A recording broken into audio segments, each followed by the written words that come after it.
Welcome back to another action figure review. In this review, we're going to be taking a look at Outback. Outback was released part of the 2014 International G.I. Joe Convention in Dallas, Texas. It was part of the exclusive Zombie Initiative box set from the G.I. Joe Collectors Club. Outback is done in a 1/18 scale. It is a pretty awesome looking design. I think this is version 8 of Outback since the original release in the 80s G.I. Joe line. Just going to take a look at his head sculpt. Outback has a gray hat. He has a black headset, black goggles with red visors, and you can see his very well-known orange beard. Very nice. He has a green scarf, a white shirt that usually says survival on, and it does say it. This vest is removable. It is gray. We have some brown straps around there, like a harness around his chest. We have a watering can here. It's gray with a black cap. On the back of his vest, he has kind of a sculpted mini backpack. He also has an additional backpack that goes into this peg hole. It's like he has some markings on his sleeves there. Almost like maybe it's like torn or something. It's very nice. Or just, yeah, maybe some tears in his shirt. He has some black features here under his vest. Black belt. Green pants. A gray and black thigh pads with brown straps on the inside. His arms here have a green wrap with some darts. Maybe it's like for antidotes to the zombie condition in the G.I. Joe universe. And on this arm he just has a green wrap. And then he has his gray gloves on both hands. On his knees, he has one black knee pad and no pad on the other knee. Then he has his black boots, which is mostly covered by his pants. Very nice. So let's go ahead and take a really nice 360 look at this amazingly detailed figure.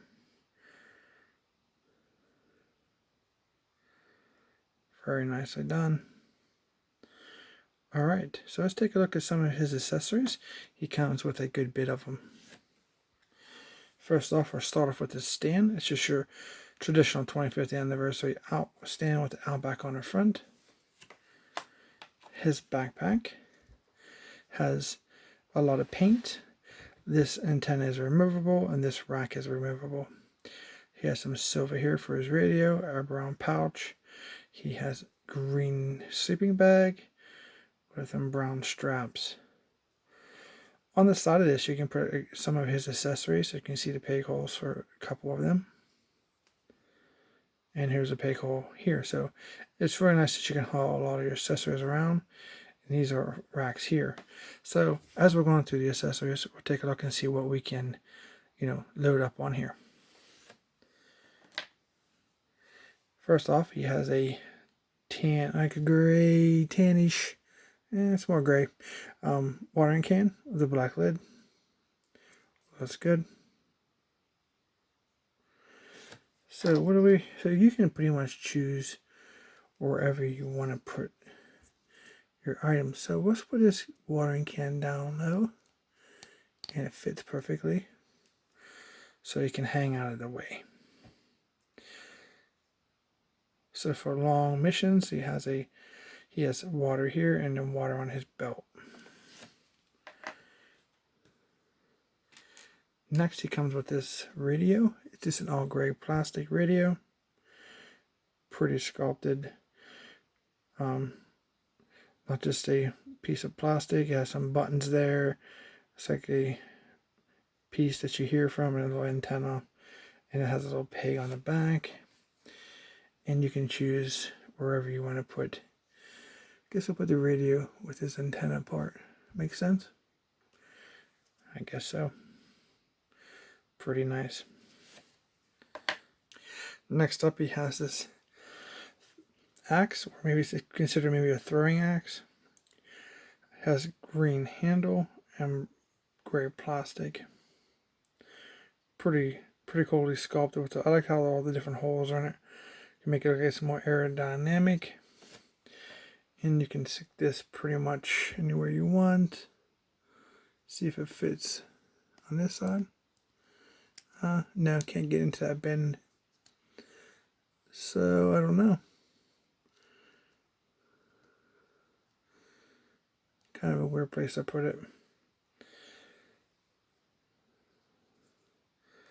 Because of the way that's sculpted, I can't get that peg to fit in there.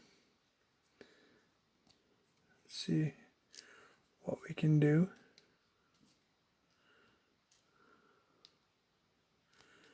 Yeah, it's not going to fit in there. We'll put this one aside to see what we can come up with here in a bit. Once we get through all of his accessories.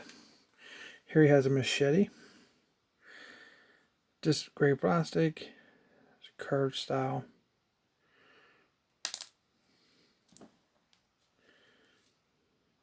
Pretty nice. And he has his, I think these are called like kukris or something like that.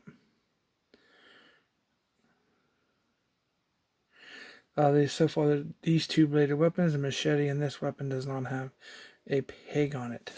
So those two weapons are not able to go onto his back as the peg part at least. And then for some firepower, he has a gray shotgun.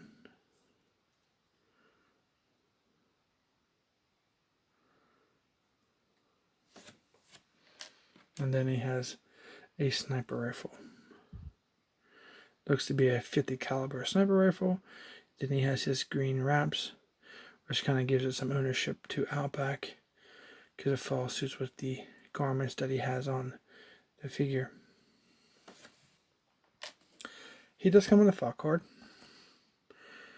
Outback is a survivalist. There's the artwork. And if you don't know, he is a member of the G.I. Joe team. I will go ahead and see if I can get this to where you can pause and read it. If you wish to know more about Outback and the current storyline for this design of this figure. So I'll hold it for a few more seconds so you pause and read it. And we're done.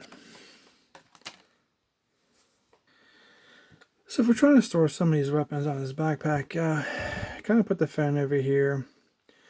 That knife kind of fits there. Axe here. But he has three. He has his shotgun, his sniper rifle, his machete. These ain't very accommodating for these weapons. I mean, there's a gap in here because you can remove this rack. But you can always slide your machete down through if you like. It kind of does push this rack off. Just pegged on.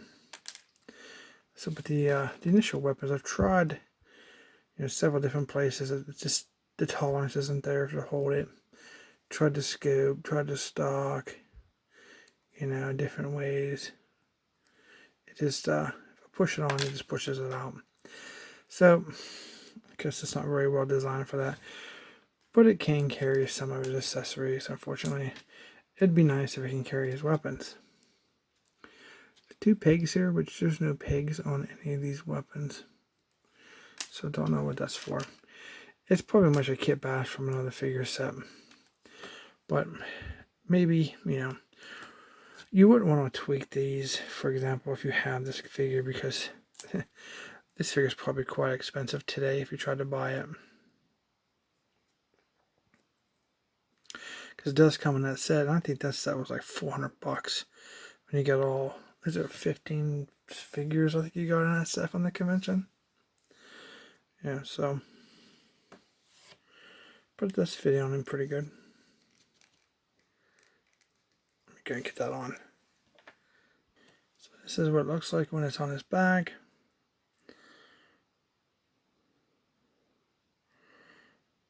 However you want to gear up his back. That just fell off. Let's take a look at some of his weapons in his hands. Here he is with a shotgun.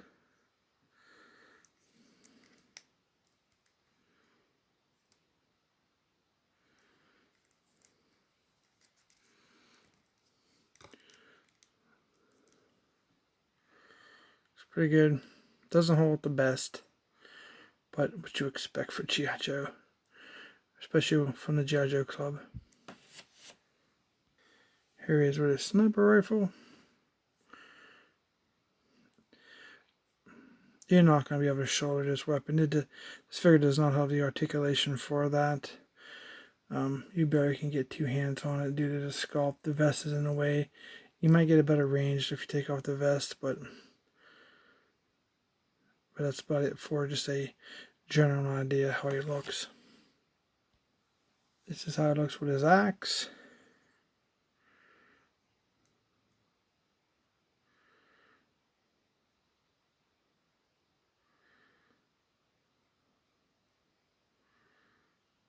Pretty cool. Here he is with some of his bladed weapons.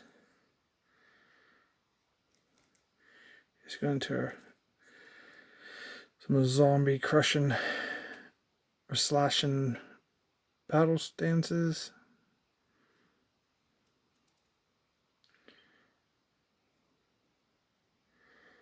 Looks good. And here he is with his watering can and his radio.